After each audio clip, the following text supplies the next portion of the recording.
जय गोविंद, जय गोपाल, जय गौ माता।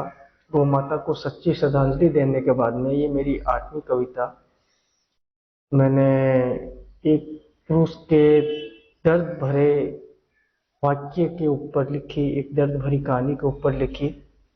टूटे दहेज के मुकदमे के कारण एक पुरुष की दर्द से ओत-प्रोत कविता लिखी मैंने।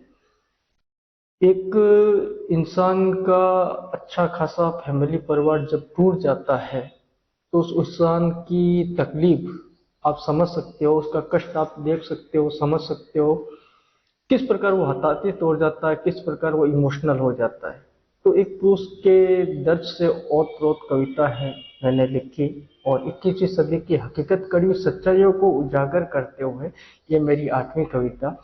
कविता उस माँ के लिए लिखी जिस माँ के दूध के कर्जदार सतयुग के श्री कृष्ण भी थे, जिस माँ का दूध आपने भी पिया, हमने भी पिया, अखंड भारत देश ने पिया। गौ माता को सच्ची श्रद्धांजलि देने के बाद में ये मेरी 8वीं कविता, जो मैंने एक झूठे दहेज मुकदमे के कारण एक पुरुष की हकीकत घटना कविता के माध्यम से मैंने बयां की है, आप लोगों के बीच में रखना चाहता हूँ।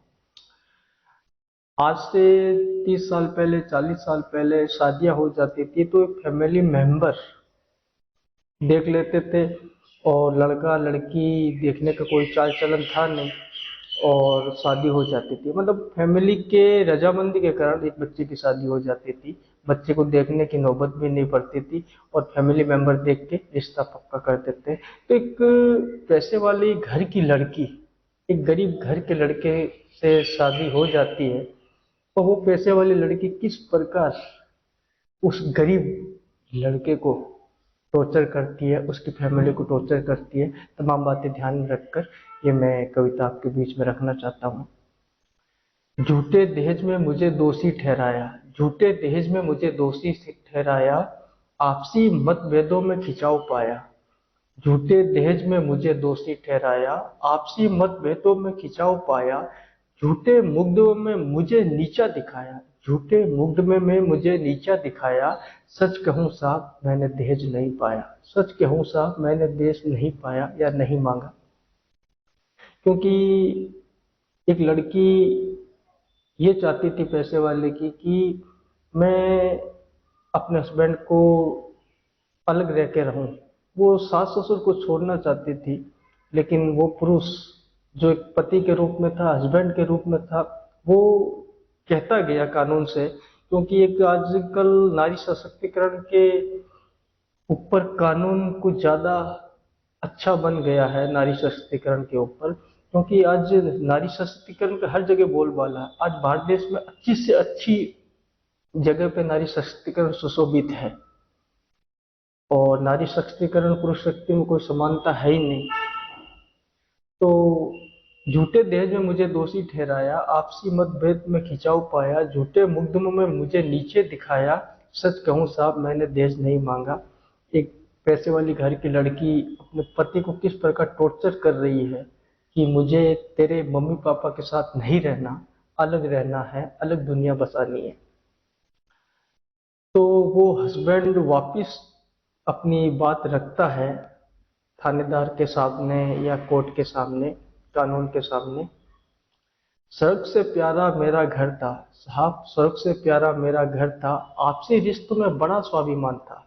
स्वर्ग से प्यारा मेरा घर था, आपसी रिश्तों में बड़ा स्वाभिमान था। एक दूसरे की भावनाओं का कद्र था, एक दूसरे की भावना का कद्र था, एक दूसरे की भावना का कद्र था। माँ से बड़ा ही लाड प्यार था। वो एक निर्दोष बेसहारा पति जब एक पढ़ी लिखी लड़की के साथ शादी कर लेता है तो वो कानून को बताता है, जो वो पढ़ी लिखी लड़की यानी उस घर की बहू, हस्बैंड की वाइफ कानून को बोलती है कि मुझे इसके साथ नहीं रहना, ये टॉर्चर करता है। झूठा मतलब केस दर्ज करने के कारण वो उस गरीब निर्दोष फैमिली को हताहत करती है, दुखी करती है, इमोशनल करती है। स्वर्ग से प्यारा मेरा घर था, आपसी रिश्तों में बड़ा स्वाभिमान था, एक दूसरे की भावनाओं का कदर था, माँ से बड़ा लाड प्यार था। आज पत्नी के पास कानून है, आज पत्नी के पास कानून है, पत्नी का गौरव गान है। आज पत्नी के पास कानून है, पत्नी का गौरवगान है। आपसी रिश्तों में थोड़ा सा खटास है, आपसी रिश्तों में थोड़ा सा खटास है। मेरी भी एक छोटी सी चाहत है। सच कहूँ साहब मैंने देश नहीं पाया, सच कहूँ साहब मैंने देश नहीं पाया।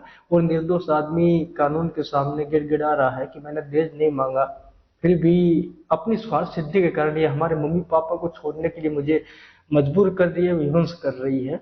तो वो बातें ध्यान में रखकर फिर वो अपने निर्दोषपन का भाव उजागर करते हुए कानून के सामने बताता है, परिवार के साथ रहना मुझे पसंद है।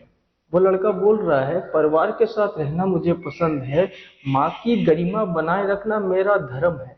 परिवार के साथ रहना मुझे पसंद है, माँ की गरिमा बनाए रखना मेरा फर्ज है। इसे यहाँ ना रहना, इसे यहाँ ना रहना, इसे यहाँ ना रहना नापसंद है, इसे यहाँ ना रहना नापसंद है। माँ के सुखद सपनों का नाज है, माँ के सुखद सपनों का नाज है। आज पत्नी के पास कानून है, पत्नी का गौरवगान है, आपसी रिश्तों में थोड़ा खटास है। मेरी भी एक छोटी सी चाहत है, सच कहूँ साहब मैंने देश नहीं मांगा। परिवार के साथ रहना मुझे पसंद है, परिवार के साथ रहना मुझे पसंद है, माँ की गरिमा बनाए रखना मेरा धर्म है। एक बेटा हमेशा चाहता है कि मैं अपनी माँ के गरिमा को, माँ के आदर का ध्यान रखूं, माँ का सम्मान करूं। ऐसे बहुत से भी इस तरह पे भाई बंधु है जो माँ को वृद्धाश्रम तक छोड़ के चले आए, और फिर वो बेटे बहू क्या सुखी रह पाएंगे, इस बात पे विचार विमर्श करना अति आवश्यक है। परिवार के साथ रहना मुझे पसंद है, माँ की गरिमा बनाए रखना मेरा धर्म है। इसे यहाँ ना रहना, इसे यहाँ ना रहना नापसंद है। माँ के सुखद सपनों का नाज है। नाज का मतलब हो गया गर्व, अभिमान। मना किया, वो बेचारा निर्दोष पति अपनी पत्नी को समझा रहा है, मना किया यहाँ से दूर नहीं जाऊंगा, अपने मम्मी पापा को छोड़ के दूसरी जगह नहीं जा पाऊंगा। वो बहुरूपी बहू, वो बहुरूपी बेटी ये बोल रही थी कि तू यहाँ से छोड़ और हम अलग रहते हैं, अलग अपनी दुनिया बसाते हैं।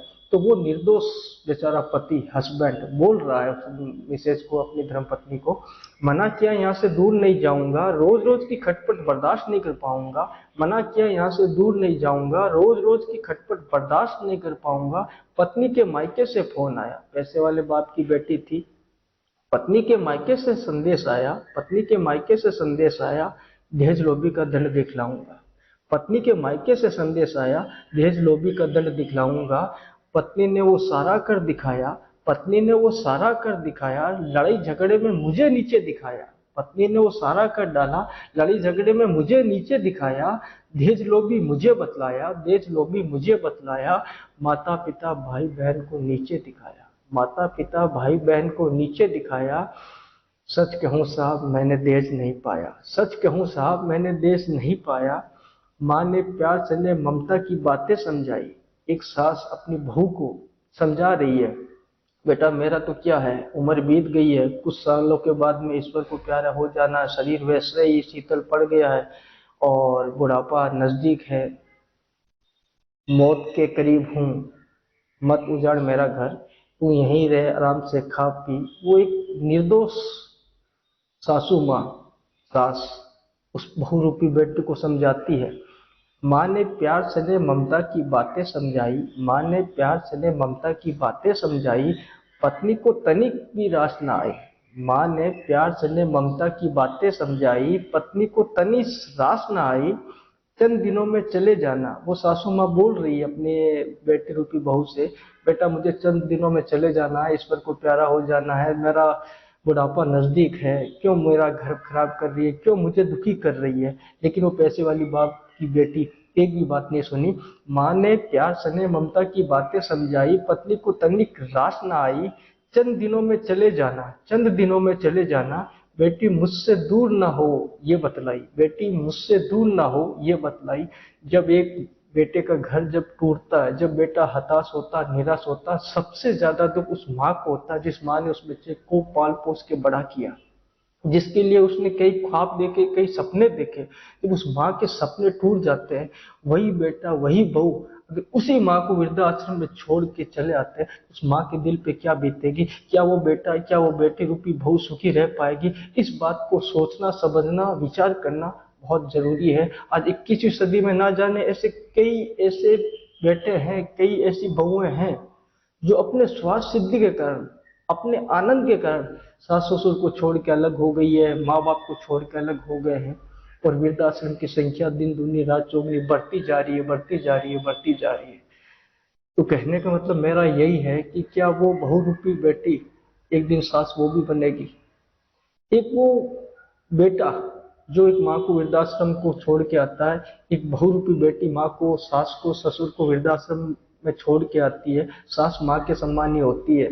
कहते हैं कि एक बेटी पढ़ी लिखी दो घर को तारती है, और एक बेटी जो अपने गंदे विचारों के कारण दोनों घर को डुबा के रख देती है। ये शायद हकीकत सत्य है। हमारे पूर्वज जो ईश्वर को प्यारे हो गए वो बताते चले आए थे कि एक बेटी अच्छी हो, अच्छे विचारों वाली ही, पढ़ी लिखी संपन्न हो, और उसके अंदर थोड़ा सा एक दूसरे के प्रति सम्मान आदर की भावना हो, तो वो बेटी दोनों घर को उतार देती है। अगर वही बेटी के गंदे विचार होते हैं तो बेटी दोनों घर को डुबा देती है, मायके वाले घर को, ससुराल वाले घर को। माँ ने प्यार स्नेह ममता की बातें समझाई, पत्नी को तनिक रास न आई। चंद दिनों में चले जाना, चंद दिनों में चले जाना, बेटी मुझसे दूर ना हो ये बतलाई। बूढ़ी माँ पे कैसी विपदा भारी आई, बूढ़ी माँ पे कैसी विपदा भारी आई, वर्धा आश्रम की राह दिखलाई। वो सासू माँ अपनी बहुरूपी बेटी को समझा रही है, बेटा मेरे से दूर मत हो, मेरे से ये दुख देखा नहीं जा रहा। लेकिन वो बहुरूपी बेटी एक भी नहीं सुनी उस सासू माँ की। बूढ़ी माँ पे कैसी विपदा भारी आई, वर्धा आश्रम की राह दिखलाई। वो बहुरूपी बेटी बोल रही है, तू यहाँ से चली जा बुढ़िया, मुझे तेरे साथ नहीं रहना, वर्धा आश्रम में तू अपना जीवन यापन कर, हम अपना जीवन यापन करेंगे। 21वीं सदी की हकीकत कड़ी सच्चाइयां हैं। बूढ़ी माँ पे कैसी विपदा भारी आई, वर्धा आश्रम की राह दिखलाई। छोड़ के चली जा, छोड़ के चली जा, ये मुश्किल घड़ी कहाँ से आई। जब एक बहू, जो बेटी है, जो बेटी बन के आई है, वो एक सास को बोलती है वृद्धाश्रम में चली जा, उस माँ पे क्या बीतती होगी। इस बात का आप विचार करना, इस बात को आप सोचना। बूढ़ी माँ पे कैसी विपदा भारी आई, वृद्धाश्रम की राह दिखलाई। छोड़ के चली जा, ये मुश्किल घड़ी कहाँ से आई। फिर भी वो बहुरूपी बेटी अपनी सासू माँ जो निर्दोष है, हताश है, उसको वृद्धाश्रम में छोड़ के चली आई। फिर भी उस माँ की ममता देखिए, वृद्धाश्रम में होने के बावजूद भी वो अपने बेटे और अपनी बहू को बेदुआ नहीं दे रही, अपशब्द नहीं बोल रही। वो कोस रही है ऊपर वाले सतयुग के श्री राम को, सतयुग के श्री कृष्ण को, सतयुग के महादेव को। अब वही बेटा और बहू क्या इस धरा पे सुखी रह पाएंगे? कितना दिखावटीपना हो गया यार। हम दिखावटीपना कब तक करेंगे? क्या ऊपर वाले ने दिखावटीपना कम किया था? वो दिन भूल गए कि एक इंसान को जलने के लिए लकड़ियां कम पड़ गई थी? वो दिखावटीपना हम आप भूल गए। एक इंसान इंसान से मिलने के लिए तरसता था। वो दिन भूल गए कि जो एम्बुलेंस फ्री ऑफ कॉस्ट थी, 5-5 किलोमीटर के 5-5 हज़ार रुपए वसूले, ऊपर वाले ने दिखावटीपना कम किया था लॉकडाउन में, कोरोना के टाइम में, जो आप हम भूल गए। तो उस माँ ने बेदुआ नहीं देते हुए फिर भी वृद्धाश्रम का रुख कर लेती है। और 4 पंक्तियां उस माँ की गरिमा को ध्यान में रखकर, माँ के ममता को ध्यान में रखकर मैंने लिखी।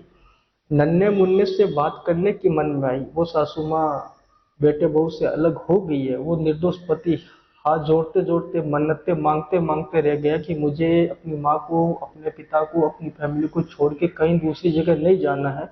लेकिन वो बहुरूपी बेटी वृद्धाश्रम छोड़ के आ जाती है, धक्के मार देती है और कानून के सामने बोलती है, हमने ये देश के कारण हम लोगों को टॉर्चर कर रहे हैं, देश के का झूठा मुकदमा दायर करके उस निर्दोष फैमिली को मौत की खाई में ढकेल देती है। नन्हे मुन्ने से बात करने की मन में आई। नन्हे मुन्ने यानी पोता पोती। एक दादी अपने पोता पोती नन्हे मुन्ने बच्चों से बात करती। जब वो वृद्धाश्रम में चली गई थी तो उसकी एक मन की भावना थी कि मैं अपने बच्चों से तो बात करूं, जिस बच्चों को मैंने पाल पोस के बड़ा किया। तो उस माँ की ममता देखिए, वृद्धाश्रम से अपने पोते से बात करने के लिए फोन करती है। और जो संजोग ऐसा होता है कि वो पोता वो फोन उठा लेता है दादी का।